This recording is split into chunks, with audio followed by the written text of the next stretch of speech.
అందరికీ నమస్కారం. తమిళనాడులో ఎవరు గెలవబోతున్నారు? చాలా సర్వేలు చాలా వరకు కన్ఫ్యూజన్ క్రియేట్ చేస్తున్నాయి. అన్ని సర్వేలో నేను చెప్పను కానీ చాలా వరకు జనాల్లో కన్ఫ్యూజన్ క్రియేట్ చేస్తున్నాయి. కొన్ని సర్వేలేమో డిఎంకే గెలుస్తుందని, మరికొన్ని సర్వేలేమో అన్నా డిఎంకే కూటమి గెలుస్తుందని, మరికొన్ని సర్వేలేమో హంగు రాబోతుంది, విజయ్ కింగ్ మేకర్ కాబోతున్నాడని. ఇలా కన్ఫ్యూజన్ క్రియేట్ చేస్తున్నాయి. మామూలుగా వన్ సైడ్గా లేని ఎలక్షన్లో సర్వే సంస్థలు కూడా చిన్నపాటి కన్ఫ్యూజన్ ఉంటుంది. ఫర్ ఎగ్జాంపుల్ మన ఛానల్లో మన వీడియోలు కూడా బెంగాల్ గురించి చెప్పేటప్పుడు చిన్నపాటి కన్ఫ్యూజన్ మనం కూడా చెప్తున్నాం. కింద కామెంట్లో నేను చూస్తున్నాను, ఏంది కార్తీక్ గారు కన్ఫ్యూజింగ్గా చెప్తున్నారు, ఒకవైపు ఏమో మమతా వైపు చెప్తున్నారు, ఇంకోవైపు బీజేపీ వైపు చెప్తున్నారంటే నిజంగా ఇంకా పరిస్థితి ఉంది. రేపు తుది విడత పోలింగ్ అయిపోయిన తర్వాత క్లారిటీ వచ్చాక మనం బెంగాల్ మీద క్లారిటీ ఇద్దాం. బెంగాల్ విషయంలో టీఎంసీ వర్సెస్ బీజేపీ టగ్గా పోరు నడుస్తుంది.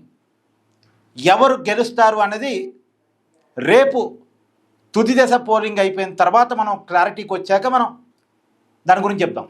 అదే తమిళనాడు అయితే పోలింగ్ అయిపోయింది కదా, రెండోది బెంగాల్ లాగా తమిళనాడు టగ్గా పోరేం లేదు. కాకపోతే గత ఎన్నికలకి ఇప్పటికీ ఉన్న తేడా ఏంటంటే, గత కొంతకాలంగా తమిళనాడులో డిఎంకే కూటమి వర్సెస్ అన్నా డిఎంకే కూటమి మధ్య ఫైట్ నడుస్తుండేది. ఈసారి ట్రయాంగిల్ ఫైట్ అయింది. స్టార్ హీరో విజయ్ పార్టీ పెట్టాడుగా, టీవీకే పార్టీ, ఆ పార్టీ కూడా పోటీలో ఉంది. ప్రతిసారి రెండు కూటమిల మధ్య పోటీ ఉండేది, ఈసారి మూడో వ్యక్తి యాడ్ అయ్యాడు.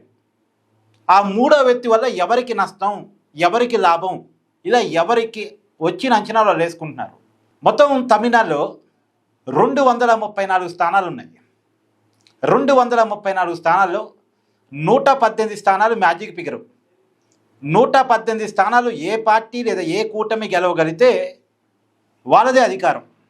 సహజంగా తమిళనాడులో ఉండే సాంప్రదాయం ఏంటంటే, ఏ పార్టీకి 2 సార్లు వరుసగా అధికారం ఇవ్వరు. ఒకసారి డిఎంకే కూటమికి ఇస్తే ఇంకోసారి అన్నా డిఎంకే కూటమికి ఇస్తారు. ఆ రెండు పార్టీల మధ్య లేదా ఆ రెండు కూటముల మధ్య అధికారం చేతులు మారుతూ ఉంటుంది. కానీ ఆ సాంప్రదాయానికి గతంలోనే జయలలిత చెక్ చెప్పారు. జయలలిత వరుసగా 2 సార్లు గెలవగలిగారు. సో జయలలిత ఆ సాంప్రదాయానికి చెక్ పెట్టారు. ఇప్పుడు మళ్ళా ఆ సాంప్రదాయానికి స్టాలిన్ కూడా చెక్ పెట్టబోతున్నారు. నేను చాలా క్లియర్గా చెప్తున్నాను, అక్కడ స్టాలిన్ తిరిగి ముఖ్యమంత్రి కాబోతున్నాడు, తిరిగి డిఎంకే కూటమి గెలవబోతుంది. అన్నా డిఎంకే కూటమి గెలవబోతుందనో లేదా హంగు వస్తుందనో ఆ వార్తల్ని నేనైతే కొట్టిపడేస్తున్నాను. నా అంచనా మేరకు అవన్నీ రావు, అవన్నీ కావు. డిఎంకే కూటమే మళ్ళీ అధికారంలోకి రాబోతుంది. స్టాలిన్ మళ్ళీ ముఖ్యమంత్రి కావడానికి అవకాశం చాలా క్లియర్గా కనపడుతూ ఉంది. మ్యాజిక్ ఫిగర్ 118 కదా, కనీసం తక్కువ 120 సీట్లు అన్నా డిఎంకే గెలుచుకుంటుంది, నో డౌట్. నేను లీస్ట్ కేస్ సినారియో అని చెప్తున్నా, అంటే తక్కువ 120 స్థానాలకు పైగానే డిఎంకే కూటమి గెలుచుకుని అంటే మ్యాజిక్ ఫిగర్ని రీచ్ అవుద్ది, అధికారంలోకి వస్తుంది, స్టాలిన్ ముఖ్యమంత్రి అవుతారు. ప్రతిపక్ష స్థానంలో అన్నా డిఎంకే కూటమి ఉంటుంది.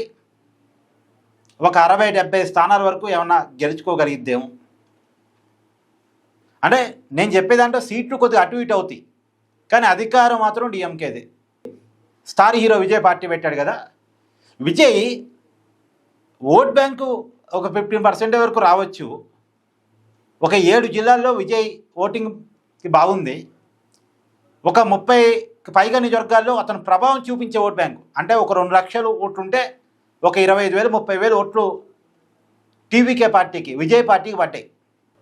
30 పైగా స్థానాల్లో విజయ్ ప్రభావం ఉంటుంది. అంటే ఈ ప్రభావం ఉంటుందంటే గెలుస్తుందని కాదు, అతని ప్రభావం ఉంటుంది. అతను గెలుపోవటంని ప్రభావితం చేయగలడు, ఒక మంచి ఓట్ బ్యాంక్ సాధించగలడు, అంతవరకే.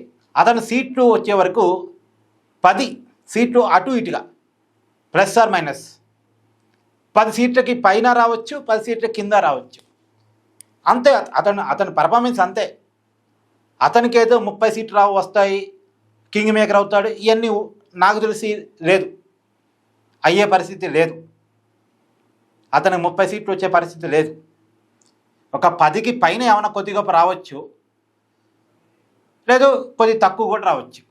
అంటే నేను చెప్తున్నాగా, సీట్లు కొద్దిగా నేను చెప్పిన అటు ఇటు అయితే తప్ప అధికారం డిఎంకేది, ప్రతిపక్షం అన్నా డిఎంకేది, విజయ్ పాత్ర కొద్ది నామినల్. అయితే అయినా సరే విజయ్ సక్సెసే. కమలాసన్తో పోల్చినప్పుడు, రజనీకాంత్తో పోల్చినప్పుడు, విజయకాంత్తో పోల్చినప్పుడు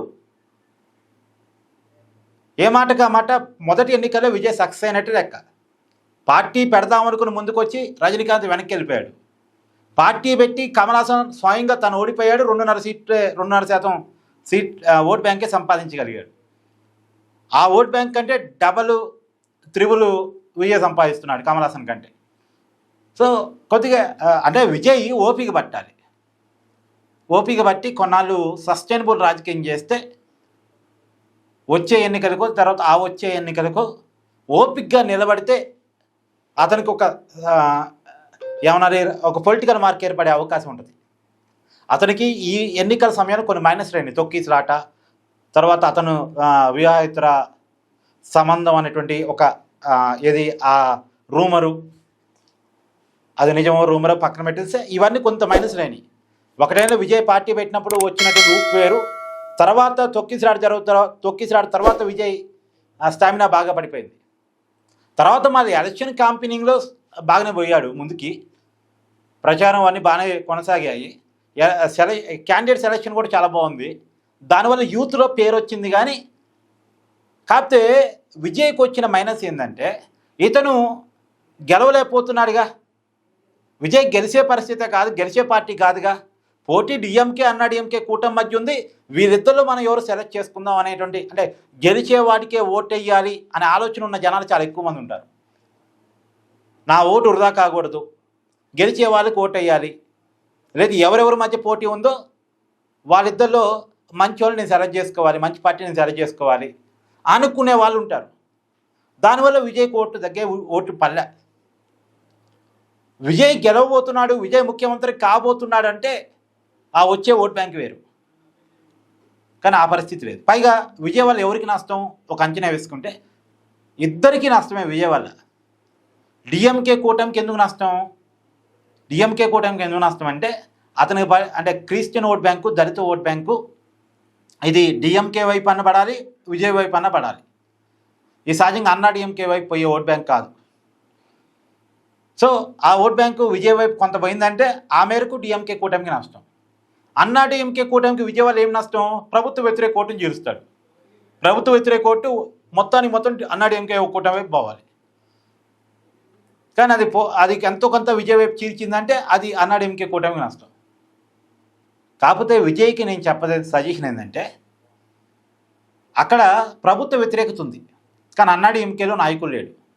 కాబట్టి ఇప్పుడు విజయ్ అనేటువంటి వ్యక్తి స్టార్ హీరో కాబట్టి అతను ఒక నాయకుడిగా ప్రొజెక్ట్ అయ్యి తమిళనాడు రాజకీయాల్లో కేంద్రంలో ఉన్న బీజేపీకి, రాష్ట్రంలో ఉన్న డిఎంకేకి వ్యతిరేకంగా ప్రభుత్వ విధానాల మీద, ప్రజా వ్యతిరేక విధానాల మీద ప్రజా పోరాటాలు చేస్తూ నిలబడితే మాత్రం లాంగ్ రన్లో లైఫ్ ఉంటుంది. తమిళనాడులో అయితే డిఎంకే గెలవబోతుంది. ఇది నా అంచనా. మీ అభిప్రాయాన్ని కామెంట్ రూపంలో తెలియజేయండి. Thank you.